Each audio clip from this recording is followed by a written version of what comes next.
शासकीय कार्यालय में किसी भी काम के लिए पैसे मांगने के कई तरीके सामने आए हैं, लेकिन आज रीवा के जिला कोषालय के अधिकारी एवं कर्मचारियों पर एक सेवानिवृत्त अधिकारी ने अलग ही अंदाज में रिश्वत मांगने का आरोप लगाया है। यहाँ 3 उंगलियों के इशारे पर एक सेवानिवृत्त अधिकारी को नचाया जा रहा है। अधिकारी समझ ही नहीं पा रहा है कि उसे 3000 देने हैं या 30,000 देने हैं या फिर 3 लाख। सेवानिवृत्त अधिकारी का आरोप है कि जब भी वह अपने काम के लिए जाता है तो उसे 3 उंगलियां दिखाई जाती हैं और कहते हैं कि इसके बिना काम नहीं होता। दरअसल यह पूरा मामला रीवा के वरिष्ठ उद्यान विकास अधिकारी के पद से सेवानिवृत्त हुए शशि शेखर बुधौलिया नामक व्यक्ति का है। आज कलेक्ट्रेट कार्यालय के जिला कोषालय के सामने खड़े सेवानिवृत्त अधिकारी ने कहा कि वह रिटायर होने के बाद आर्थिक तंगी से जूझ रहे हैं। उनके पेंशन एवं अन्य रिटायरमेंट राशि के लिए वह जिला कोषालय के चक्कर लगाते हैं, जहां उन्हें यह कहा जाता है कि बिना पैसे के काम नहीं होता और 3 उंगलियों का उन्हें इशारा किया जाता है।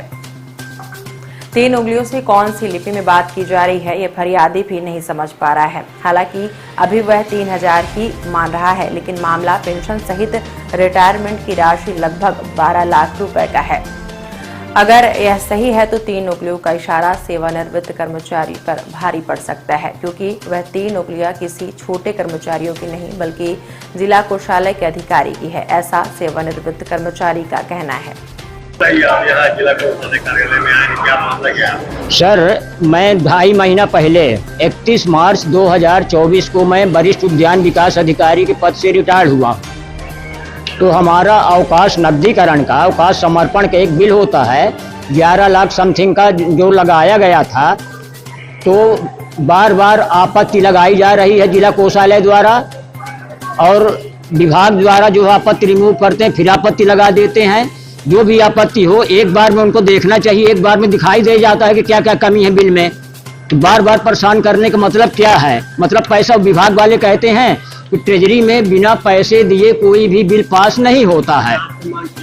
जी आपसे भी मांग की गई नहीं तो वो तो यही इनडायरेक्टली सामने तो वो करते नहीं। आजकल रिकॉर्डिंग के कारण सिस्टम ऐसे हैं, लोग डायरेक्ट नहीं केवल ये कहते हैं कि ट्रेजरी में बिना पैसे के कोई बिल पारित नहीं होता है, तो बिना दिए तो नहीं हो पाएगा। हाँ, तो मैं टीओ साहब से मिला था ट्रेजरी ऑफिसर से 31 मई को, और वहाँ एक तो जो है उनके द्वारा कहा प्रशांत बाबू से मिल लो, और वही हाँ वो 3 उंगली दिखा रहे थे।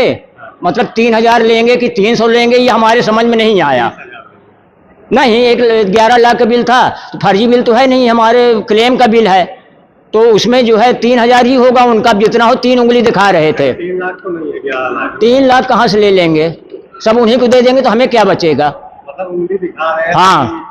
हाँ, यहाँ CCTV भी यदि लगा होगा तो 31 मई को मेरा उपस्थित यहाँ देखी जा सकती। मैंने टीओ साहब से भी मिला था कि साहब मैं आर्थिक संकट में हूँ, 2.5 महीना पहले रिटायरमेंट हुआ हूँ, तो हमको पैसे की सख्त जरूरत है, तो हमारा बिल थोड़ा दिखवा लीजिए। तो कहते प्रशांत बाबू से मिलो, प्रशांत बाबू कहते टीओ साहब रोकते हैं। फिर दोनों की ये सहमति है कि 3 उंगली, इनका मतलब 3 उंगली कितना चाहते हैं ये? हाँ, सब वही उनका वही सब सिस्टम ही है पूरा। टीओ का नाम शायद चौधरी साहब है, कोई RD चौधरी साहब है। आप क्या करेंगे आज यहाँ आए हैं? तो अब मैं कलेक्टर महोदया को जो है यहाँ जन सुनवाई में आया था आवेदन देने, तो हो सकता कुछ निराकरण हो, कितना चाहिए उनको पूछ लें। अच्छा, आप शासन की सेवा की और अपना पैसा लेने के लिए बस अपना पैसा लेने के लिए भटक रहे हैं, और जो कि जायज पैसा है, कोई नाजायज नहीं है। और बाकी जो विभाग के बिल हैं, जो खरीदी फरोख्त के बिल रहते हैं, वो हमारे विभाग के 1 दिन में पारित हो जाते हैं। एक हमारे साथ एक और कैंडिडेट थे एसन शर्मा, वो भी रिटायर्ड हुए थे, तो उनका 1 दिन में पूरा बिल पारित हो गया। मैंने पूछा तो विभाग के लोग कहते कि उनके भाई यहाँ कलेक्ट्रेट में स्टेनो हैं, तो फोन कर दिए होंगे, इसलिए ट्रेजरी में उनका बिल पारित हो गया। क्या नाम है? मेरा नाम SS बुधौलिया है। कहाँ पदस्थ थे आप? मैं यहाँ सहायक संचालक उद्यान कार्यालय रीवा कोठी कंपाउंड का अधीनस्थ वरिष्ठ उद्यान विकास अधिकारी पद पे पदस्थ था।